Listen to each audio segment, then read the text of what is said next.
sexe entre personnes d'une même famille. Un sujet tabou à travers le monde, en Afrique, en RDC, mais qui vaut la peine d'être en parlé. Bienvenue dans notre nouveau numéro de Jeune Africa. Jeune Africa est une émission qui donne l'espace aux jeunes de s'exprimer, de parler des problèmes qui traversent partout en RDC, à Kinshasa et dans toutes nos communes. Les jeunes ont droit à la parole. Dans notre numéro d'aujourd'hui, je suis Victor Bougériri. Je suis Orphée Boubaké. Alors, chers amis, aujourd'hui nous allons parler de sexe entre membres d'une même famille. Nous allons essayer de comprendre ce que nos lois et nos coutumes disent en raison de cela. Est-ce que c'est légal ou illégal d'avoir le sexe ou les rapports sexuels ou une relation entre membres d'une même famille? Je précise, entre cousins et cousines, entre cousines et cousines et entre cousins et cousins. Avant de continuer, on se retrouve tout juste après cette petite pause. Jeune Africa,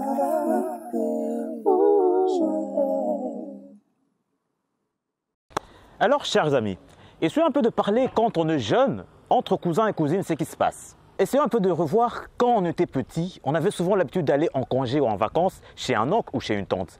On avait souvent un jeu dans notre adolescence, à cette période-là, qu'on appelait le jeu de papa et maman, ici à Kinshasa. On avait souvent des attouchements qui se passaient. On était le médecin ou le docteur de l'autre. On était l'infirmier de sa cousine, on était l'infirmier de son cousin même. On était même l'infirmière de sa cousine. Il y avait certains attouchements qui se passaient. Pendant cette période-là, tout était normal et rien n'est parté de côté en fait.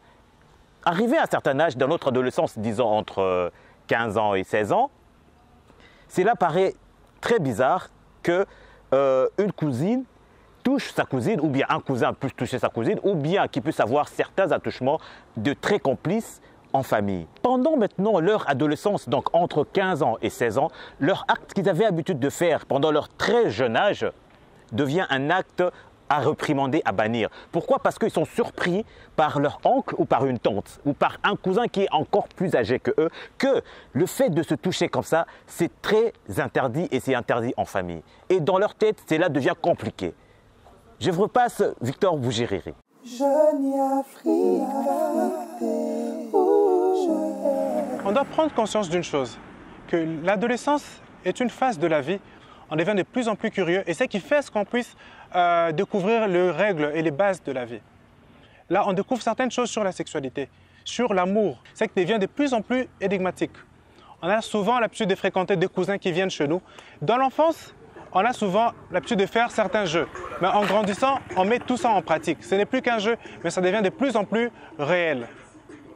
Et en même temps, on découvre encore que il y a la famille à part ça, les règles de la famille et tout ce qui vient avec. On découvre la parenté, le lien de sang. On sait que non, l'enfant de telle tante et l'enfant de tel oncle font quand même partie de la famille. Et en même temps, on prend conscience qu'il y a peut-être certaines conséquences, certains problèmes qui peuvent arriver via la famille quand on apprend que l'enfant de tel et l'enfant de tel se sont pris à des attouchements ou aller jusqu'à avoir des rapports sexuels. Donc ça reste quand même un problème familial et qui peut quand même poser problème d'une certaine façon tout au long de la vie parce que je sais certaines personnes qui ont eu des rapports sexuels avec certaines de leurs cousines et aujourd'hui ils n'arrivent plus à se regarder dans les yeux. Bien que c'est drôle, mais c'est ça de réalité qui arrive très souvent. Et à l'avenir pour certaines personnes, ça finit par devenir vraiment gênant. Alors juste après, je vous parlerai de toutes les règles, tout ce que la loi dit et tout ce que nos coutumes et nos traditions disent sur les rapports sexuels entre cousins et cousines. Alors, on se retrouve juste après. Pour lutter contre le VIH/SIDA, Génésis met à la disposition des jeunes gens les services de dépistage volontaire pour connaître son état sérologique, la PrEP, la prise en charge des infections sexuellement transmissibles, la distribution de préservatifs et lubrifiants, une seule adresse, 323 Biabou Ouest, dans la commune de Bandalunga, quartier Abdullah, non loin de l'église de Mangembo. Nos équipes sont là pour vous servir. Alors, je vais vous parler de certaines traditions congolaises, certaines traditions même africaines, parce que ça va même loin de nos frontières congolaises. Alors, juste avant l'arrivée coloniale, certaines de nos tribus pouvaient autoriser le mariage entre cousins et cousines. Même jusqu'à aujourd'hui, certaines tribus continuent toujours à permettre ces genres de pratiques, ces genres de mariages. Mais juste avant, je veux quand vous parler qu'il y avait d'abord le mariage chez le Bashi, où c'était peut-être le cousin qui était destiné à épouser une certaine cousine.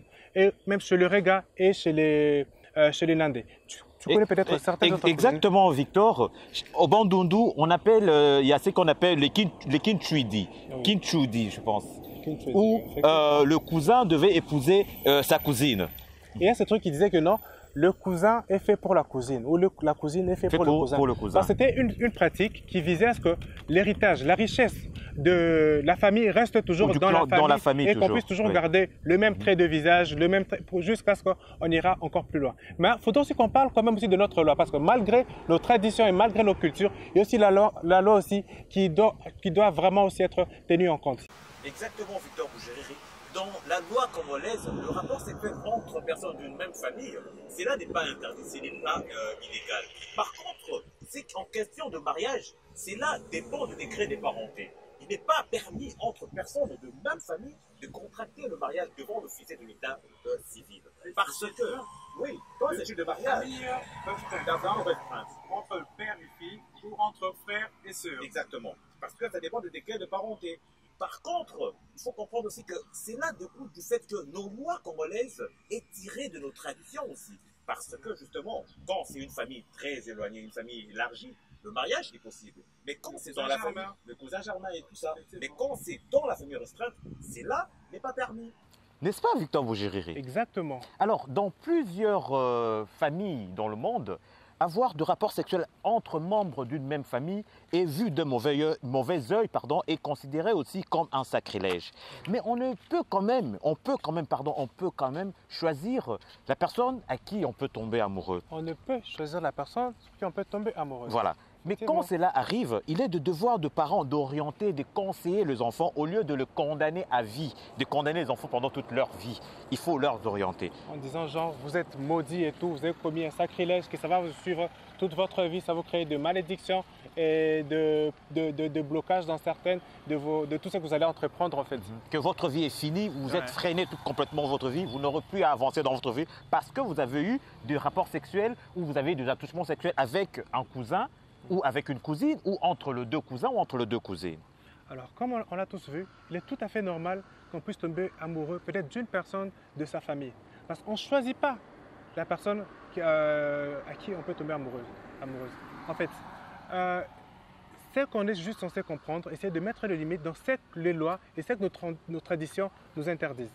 Alors, c'était Victor Bougériri et Orphée Boubaké pour votre émission Jeune Africa. Jeune Africa, qui est une émission qui parle de la jeunesse, qui parle de jeunes et de tous les problèmes qu'elle traverse. Et qui donne aussi la parole aux jeunes dans cette société diversifiée. Alors, on a plein d'autres plateformes. Mais avant, si vous avez d'autres propositions pour des émissions futures, ça sera avec plaisir qu'on les recevra. Et si vous avez aimé notre émission, on vous conseillerait de laisser un like ou de laisser un commentaire. On a aussi d'autres plateformes qui sont Orphée Boubaké. On se retrouve justement, comme tu viens de le dire, sur différents réseaux sociaux comme Facebook, sur YouTube, justement comme tout à l'heure, sur Clubhouse, sur Instagram. Et sur SoundCloud. Exactement. Et sur la RTGA, tous les vendredis à partir de 10h30. Alors, on s'est dit à la prochaine. À la prochaine et merci à vous de nous avoir suivis. Bye. Au revoir.